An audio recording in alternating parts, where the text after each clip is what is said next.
गोरख निरंजन, जय बाबा गुरु गोरखनाथ। अच्छा तो ऐसे हट ऐसे भाग, जल्दी निकल, ऐसे जल्दी निकलता। अरे बेटा ये क्या बोल रहे हो बेटा? ए बाबा बोलो बेटा। ऐसे भागा तू, जा जल्दी जा तो। अरे सुनो बेटा, उस माँ को तुम प्रताड़ित कर रहे हो बेटा, जिस माँ ने इस समाज, इस सृष्टि की रचना की है बेटा।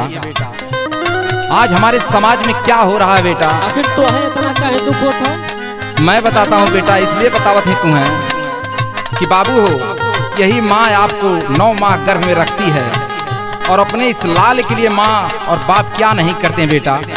सुनो, इस समाज से आवा भैया लोग, ए बाबू, ए बहनी, ए चाचा, आवा लोग बैठा जा। और एक माँ के प्रति मैं आपको कहानी बताता हूँ आज हमारे समाज में क्या हो रहा है।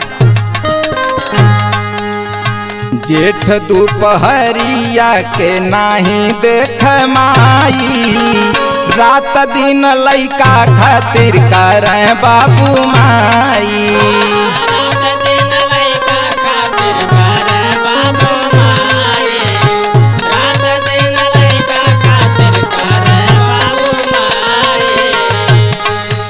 ए बचवा, बच्चा, हाँ बाबा बोला। ये माँ क्या नहीं करती इस बच्चे के लिए, इस बालक के लिए? तू आलवा भाषण देवे। नहीं बेटा, सुनो मेरी बात, एक साधु की बात सुनो। सुनावा तू, अपन सुनाला।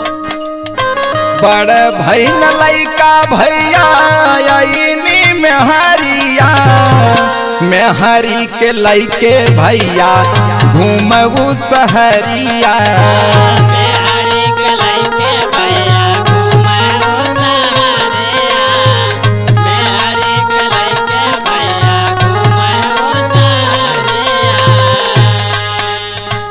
लइका मेहरी कर भैया पेप्सी के पियाई, लइका मेहरी कर भैया पेप्सी के पियाई। घरवा में माई बाबू सूखी रोटी खाई।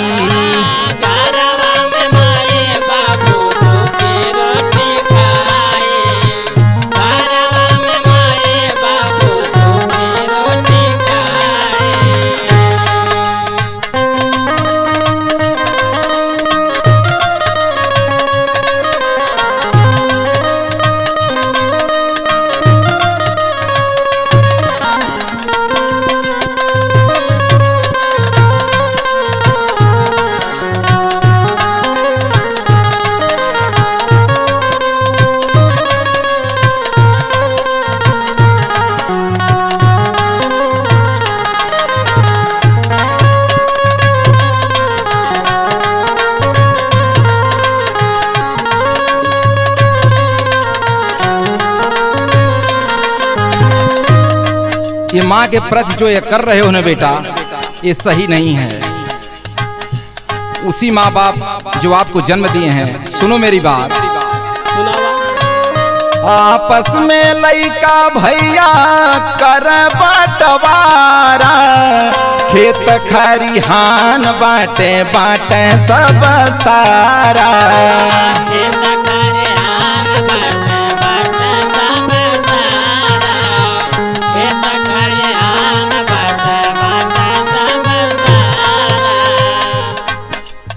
माई बाबू खातिर भैया करें सब लड़ाई, माई बाबू खातिर भैया करें सब लड़ाई। हम नाही बाबू ले नाही ले माई।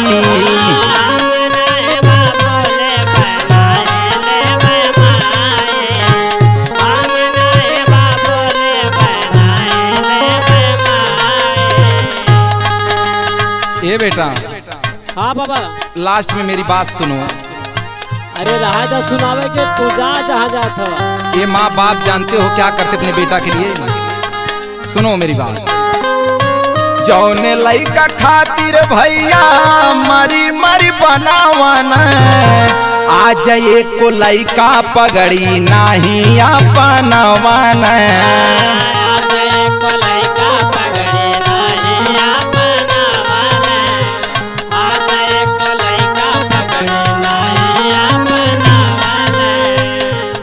के समाज में बाबड़ी रे बुराई, आज के समाज में बाबड़ी रे बुराई।